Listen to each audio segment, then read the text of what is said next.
So, Yolanda from Go With Yo Diving pointed to a nudibranch, which may have been a first-time capture, had I not zeroed in on this very inanimate red thing. That's it, buddy. You just keep filming that.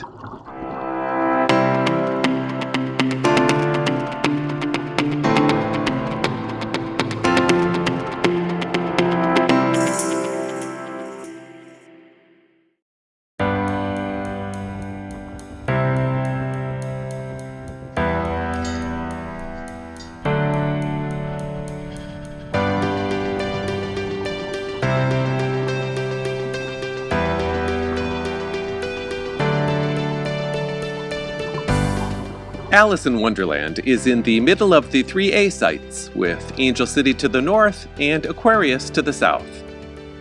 We weren't able to find any information on how it was named, but we sure did see some magical animals. Perhaps that's why it's so popular. Don't worry, it's not like this all the time. If you get here before your dive buddy, or have to wait out a surface interval, there is quite a bit of nature to enjoy on land. We saw this and had to look up what a group of snails is called. They can be called a route, walk, or for the culinarily inclined, an escargatoire. You learn something new every day. Several different bird species can be seen checking out the shoreline for tasty morsels, but the animal activity really starts happening after sunset. On our way back to the truck from a night dive, we noticed a lot of hermit crabs on the beach and in the coral debris. Some of the shells were just gorgeous. We saw a very cute baby lizard, and the tidal pools produced another first-time capture for us when we spotted a West Indian fuzzy chiton. Those tidal pools also have small fish. Anyway, back to the daytime.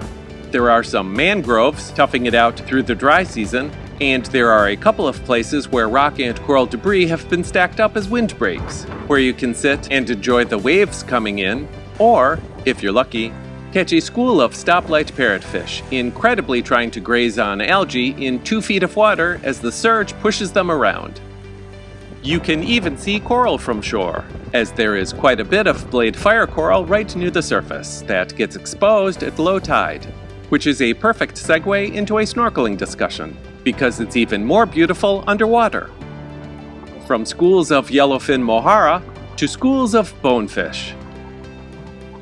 You may see a palometa or a chub swimming around, or perhaps a long-spined urchin out for a walk. But as good as all this looks, the reef has been having some challenges this year. We shot this in the summer of 2023, as stony coral tissue loss disease was making its way through Bonaire. We also noticed an uptick in cyanobacterial algae as well. That said, most of the reefs look very healthy.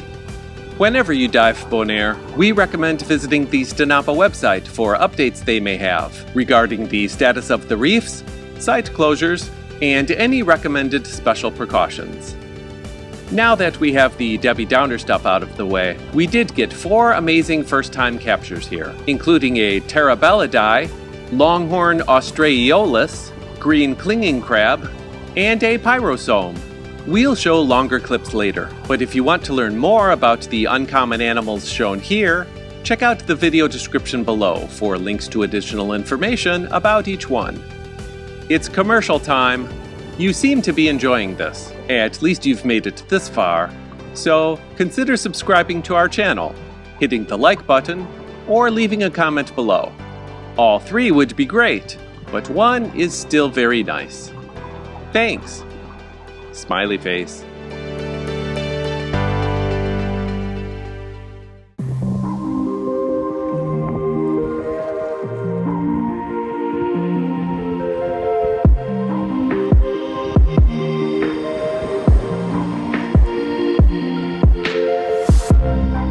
Alice in Wonderland sits right across from the first Cargill Salt Pond on Bonaire's southwestern leeward coast. The drive from Flamingo Airport is as easy as it is short. Just head east on EEG Boulevard, follow the curve south, and continue for 3.2 miles. There are a couple of standard yellow dive site marker rocks and a 20-foot tall Cargill sign on the other side, which will come in handy a bit later as well. Pro tip: Maps.me is an excellent free offline GPS map. Notice we're getting real-time driving directions to Alice in Wonderland while in airplane mode. The parking area can easily fit 10 or more vehicles. There's a raised berm near shore, so while parking there puts your truck at a small angle, you will be able to see it from the water. Parking in the flat area means a slightly more stable gear setup, but you won't be able to see your vehicle after you enter the water. We may sound like a broken record on this, but there is no shade and there are no amenities, so setting up is best done at home or your vehicle. If you find an issue with your gear, you may be able to get it addressed at any one of several dive shops located 1 to 2 miles back north on EEG Boulevard. We have seen 2 entry points used. One is marked by yellow rocks. It's a 100-foot path over coral debris that leads to a fairly easy sand beach entry. After that, there are a few different paths between the rocks. The other is a much shorter walk straight out from the parking lot. It goes through the tidal pools, has a rocky step with varying amounts of algae, and there are a few more obstacles in the water. Either way, once you get past the shallow rock formations, there's a nice sandy area to don and doff your fins. It takes a couple of minutes to get to the drop-off, first swimming over sandy shallows, and then through a flat area with a nice mix of hard and soft corals. Although we haven't seen boats tie up to the mooring buoy, they can. And there is boat traffic over the reef. Make sure to keep an eye out and an ear open whenever you're near the surface.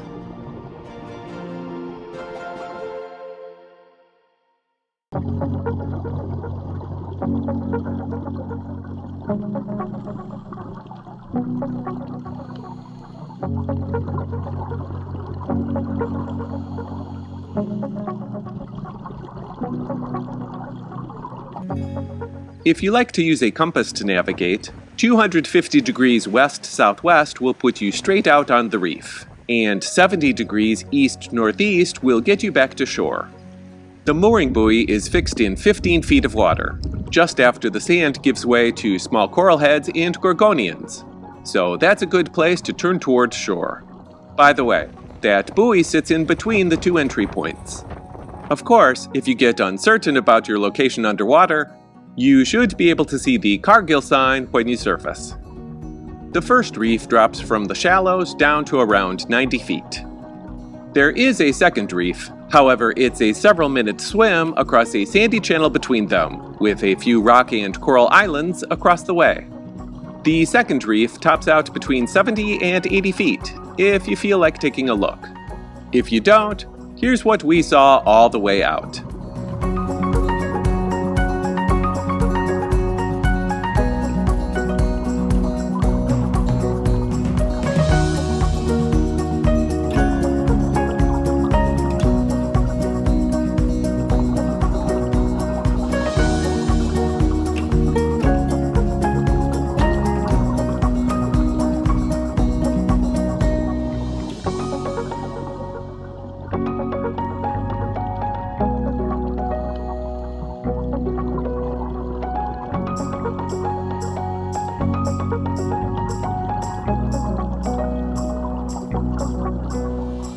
Most of the time, there isn't much current.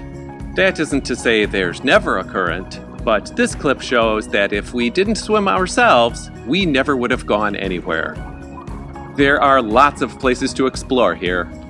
A couple of barrels near the mooring anchor point usually have some life around them, and just north of the mooring buoy at 25 feet is an absolutely huge mound of lobed star coral, which had a school of smallmouth grunts every time we went. Your mileage may vary. If you enjoy going deep, the sandy channel between the reefs is well worth spending some time. We hovered at around 70 feet as this southern stingray probed the bottom and found some food. Another school of smallmouth grunts hung out at the edge of the reef, and there was a pluma porgy down there. Of course, those shallows will be waiting for you on the way back, where you might see a spotted goatfish foraging for a meal, or a sharp-tail eel ferreting out tiny sea life with lots of other fish waiting to catch anything that escapes. A few staghorn coral patches planted by reef restoration teams are doing quite well. And don't forget to explore those blade fire coral formations close to shore before exiting. There's just so much to see.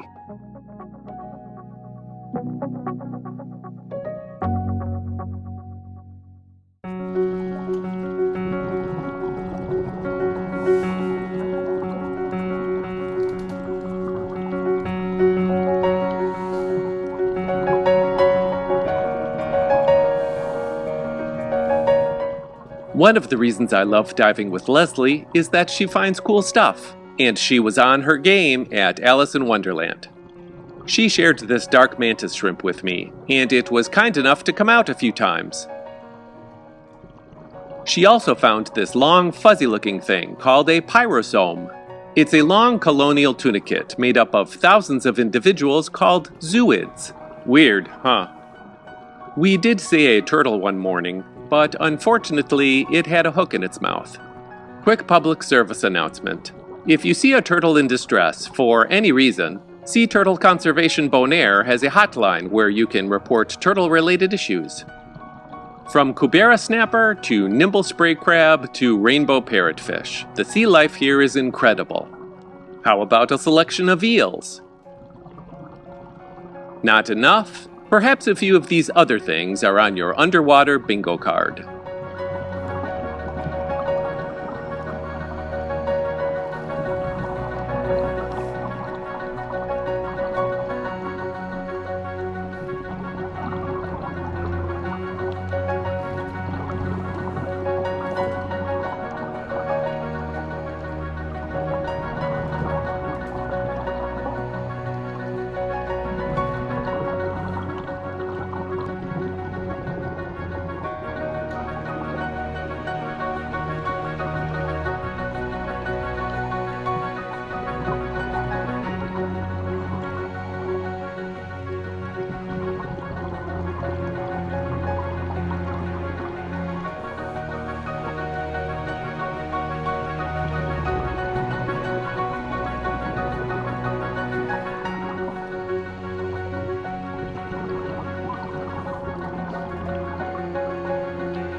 I know, we say this all the time, but the night diving here really is amazing.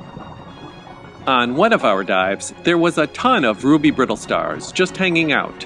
They didn't hide right away, which was odd, and then we saw the reason.